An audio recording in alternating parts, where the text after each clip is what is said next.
I'm Sara Evancho, and this is Laura James, and we're with BJC School Outreach and Youth Development. Today we'll be talking about resilience and how to build resilience and also what it is. Resilience is a shared experience in the lives of all human beings, and we'll learn a little more about it.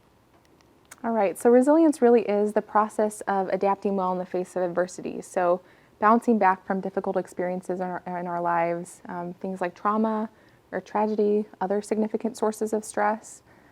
We can also learn resilience through everyday experiences that might also cause us to feel sad or lonely or helpless. So things like failing at a test or being left out, those help teach us resilience as well. Resilience is a skill and it's also a mindset. It's the process where something difficult happens and we make it through. It's also known as grit, also known as perseverance, but it's the way that human beings just tend to scrape through an experience and then we get through it and we emerge on the other end sometimes stronger than before that experience. The acronym we'll use today is COPE. So we'll go through what each of those 4 letters means on the path to resilience. All right, so we'll start with C, which is connection. As human beings, we're hardwired to want to connect with others, whether it's one person or a group of people. We don't necessarily need a huge circle of support. That might be ideal, but connection really means just finding at least one other person that truly deeply cares about us. So we can connect in all kinds of ways. We can start by plugging into the communities that we're already a part of, so social circles or religious circles. Also giving back to the community by volunteering. That's another way to feel connected. We can start small with things like connecting with some other living things, so an animal or a plant. Gardening would kind of fall under that area as well. The O is optimism.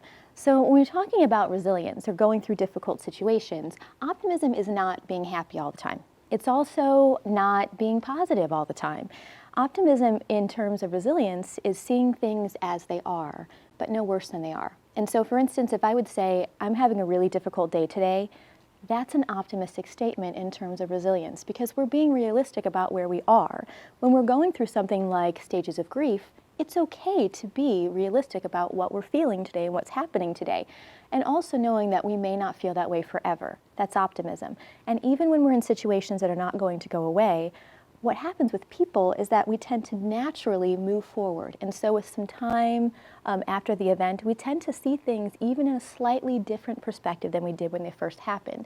Often we might even say that we built qualities that were stronger than before that event happened. For 20% of the world, this is natural. And for the other 80% of us, we have to work at it. All right, so P is processing. Sometimes we really need to process things 3 or 4 times before we can move through them. Processing just means allowing ourselves that permission to express the entire range of emotions, especially as those emotions relate to some sort of trauma or other stressor in our lives. Stages of grief, allowing ourselves to move through those stages and experience them. This processing can give us insight and also help with decision making, kind of moving forward, and then also allows us to learn from our mistakes. And the last is emotional self-care. And so emotional self-care really works in 2 ways. It's knowing when we need it and it's knowing how to use it. So when we find ourselves using a lot of statements like should, would, never, ought to, must, we know that we're in a really stressful time. And so we're probably not seeing things as realistically as we could. Emotional self-care is realizing when we need those things, but also doing some things for ourselves that will help. First is self-compassion, and that's different than self-pity. So self-pity is, poor me, I can't believe this happened to me. Self-compassion is, this is really hard, I wish this hadn't happened to me. But nobody likes it when that happens to them. And understanding that our experience is shared with a lot of other people who have gone through it before us, who are going through it now, and who are in some cases thriving, even because it's happening, or even though it's happening. So one of the really easy ways that we can practice emotional self-care is in the moment with mindfulness. I'm not great at doing this sitting down. I'm great at doing this moving. And so moving mindfulness works like this. I'm walking from one meeting to another, and what I do is I check in with myself. I take about 10 seconds to take 3 really deep breaths in and 3 deep breaths out, and I just notice, how are my shoulders? Are they tense right now, or could I relax them? Is my jaw tight, or could I relax it? I don't judge myself on it. I just give myself a moment to show compassion and reset, and then I move on. Right, so we'll kind of finish up with this image you see here.